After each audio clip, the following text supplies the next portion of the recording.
السلام علیکم ورحمۃ اللہ وبرکاتہ۔ آثار حیدری میں خوش آمدید۔ آج آپ کے سامنے اس کتاب کے آخری جلد میں اور آخری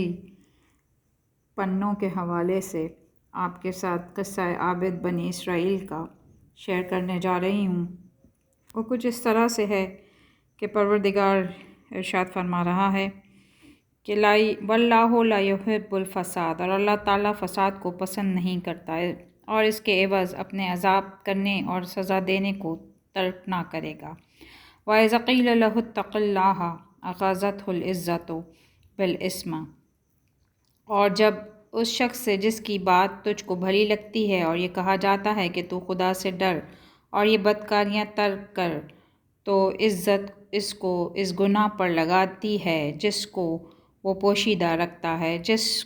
پس وہ اپنے شر میں اور شر زیادہ کر لیتا ہے اور اپنے ظلم میں ظلم کو اور بڑھا لیتا ہے۔ فَحَسْبُهُ جَهَنَّمَ وَلَبِئْسَ الْمِہَادُ، پس اس کی بدکاریوں کے عوض اس کے لیے جہنم، آتش جہنم اس کے جلانے اور عذاب دینے کے لیے کافی ہے، اور بے شک وہ بہت برا بچھونا ہے اور وہ ہمیشہ اسی میں پڑا رہے گا۔ جناب امام زین العابدین علیہ السلام نے فرمایا ہے کہ اللہ تعالیٰ اس آیت میں اس ظالم کی مذمت کرتا ہے جو ظاہر میں مخالفان دین پر تعدی کرتا ہو اور جو کچھ زبان سے کہے اس کے برخلاف دل میں پوشیدہ رکھتا ہو اور مومنوں سے بدی کرنے کا ارادہ دل میں چھپائے رکھتا ہو۔ اے بندگان خدا جو ہماری محبت کا دعویٰ کرتے ہوں، خدا سے ڈرو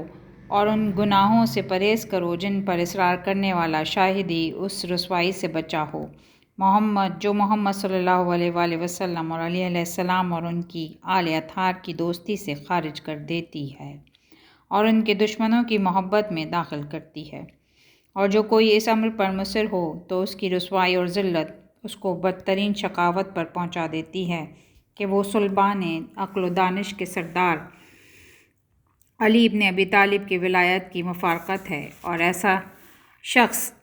سب سے زیادہ نقصان اٹھانے والا ہے۔ حاضرین نے عرض کی، اے فرزند رسول، وہ کون سے گناہ ہیں جو خذلان عظیم یعنی کہ بہت زیادہ بزرگ رسوائی پر پہنچا دیتے ہیں؟ امام نے فرمایا کہ تمہارا اپنے دینی بھائیوں پر جو علی علیہ السلام کو فضیلت دینے اور اس کی امامت اور اس کی ذریت طاہرہ علیہ السلام کی امامت کے قائل ہونے اور مخالفان نے تواسب اہل بیت کو دشمن رکھنے میں تمہارے ساتھ متفق ہیں، ظلم کرنا، اور اللہ تعالیٰ جو تمہارے ساتھ تحمل اور بردباری برتتا ہے اور تم کو بہت مہلت دیتا ہے، اس پر مغرور اور فریفتہ مت ہو۔ اگر تم ایسا کرو گے تو تم اس شخص کی مثل ہو جاؤ گے جس کے بارے میں خدا ارشاد فرماتا ہے، کمثل الشیطان نے اذ قال الانسان کفر فلما کفر قال انی بری منک انی اخاف اللہ رب العالمین، یعنی ان کی مثال شیطان کی مانند ہے کہ جب اس نے انسان سے کہا کہ تو کافر ہو جا، پس جب وہ کافر ہو گیا تو کہا کہ میں تجھ سے بیزار ہوں کیونکہ میں اللہ پروردگار عالمین سے ڈرتا ہوں۔ یہ شخص جس کا اس آیت میں ذکر ہے، زمانے سابق میں بنی اسرائیل میں ایک بہت ہی زاہد اور عابد مانا جاتا تھا، اور اس کو یہ بتایا گیا تھا کہ سب سے عمدہ زہد یہ ہے کہ اپنے بھائیوں پر جو محمد صلی اللہ علیہ وآلہ وسلم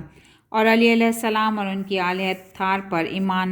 لائے ہیں، ظلم کرنے سے کنارہ کشی کرے، اور سب سے بزرگ تر عبادت یہ ہے کہ تو اپنے برادران ایمانی کی خدمت کرے جو سید الورا محمد مصطفیٰ صلی اللہ علیہ وآلہ وسلم اور علی مرتضیٰ علیہ السلام اور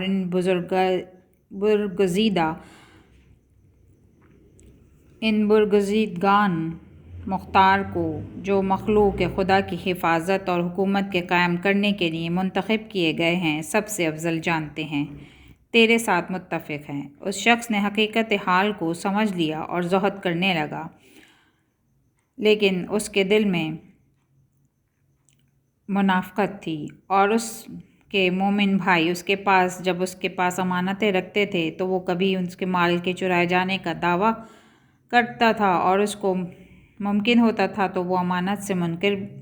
بھی ہو جاتا تھا اور سب کچھ مال اور امانتیں ہضم کر جاتا تھا۔ وہ برابر اسی طرح کرتا رہا اور اس کے بارے میں کسی کا دعویٰ قبول نہ ہوتا تھا، اور لوگوں کو اس کی نسبت نیک گمان بھی تھا، اور اس کی جھوٹی اور خلاف حق قسموں پر لوگ اس سے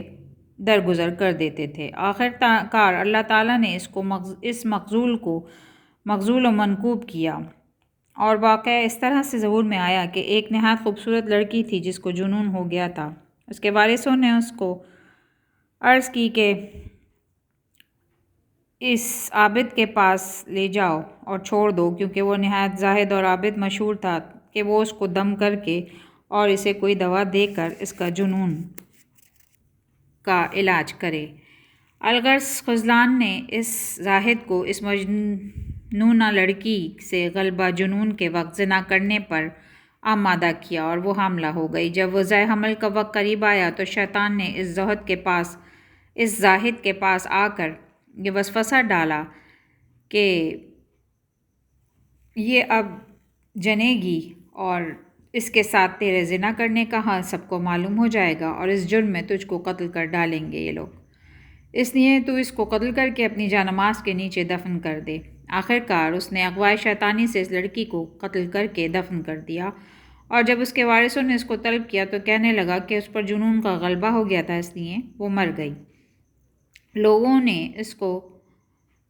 ہٹایا اور جانماز کے نیچے زمین کھودی تو معلوم ہوا کہ اس نے لڑکی کو قتل کر کے دفن کیا ہے،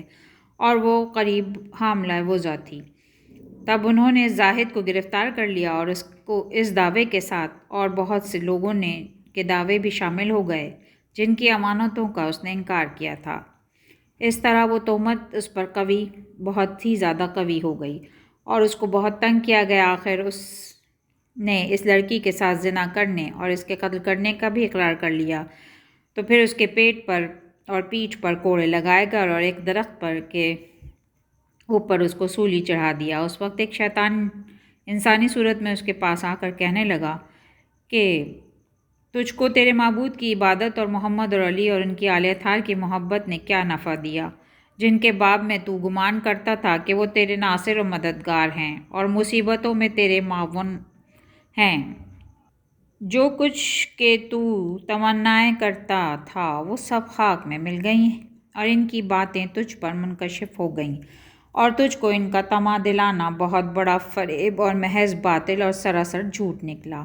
اور میں ہوں وہ امام جس کی طرف تجھ کو دعوت کی جاتی ہے، اور میں ہوں وہ صاحب حق جس کی طرف تجھ کو رہنمائی کی جاتی ہے، اور تو اس سے پہلے میرے غیر کی امامت کا معتقد ہو کر دھوکے میں رہا، اس لیے میں نے ارادہ کیا کہ تجھ کو ان لوگوں کے ہاتھ سے چھڑا کر کسی دور کے ملک میں لے جاؤں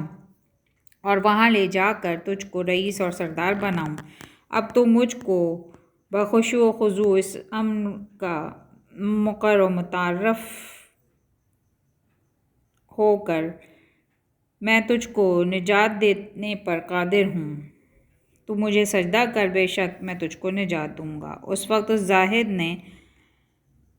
پر شقاوت اور خذلان غالب ہوئی، اور اس کے قول کا معتقد ہو کر اس کو سجدہ کیا، اس شیطان کو، اور اس سے کہا کہ اب تو مجھ کو نجات دے۔ تب شیطان نے اس سے کہا کہ میں تجھ سے بیزار ہوں، کیونکہ میں پروردگار عالمین سے ڈرتا ہوں، اور اس کی ہنسی اڑانے لگا اور اس پر طنز کرنا شروع کیا۔ یہ حال دیکھ کر وہ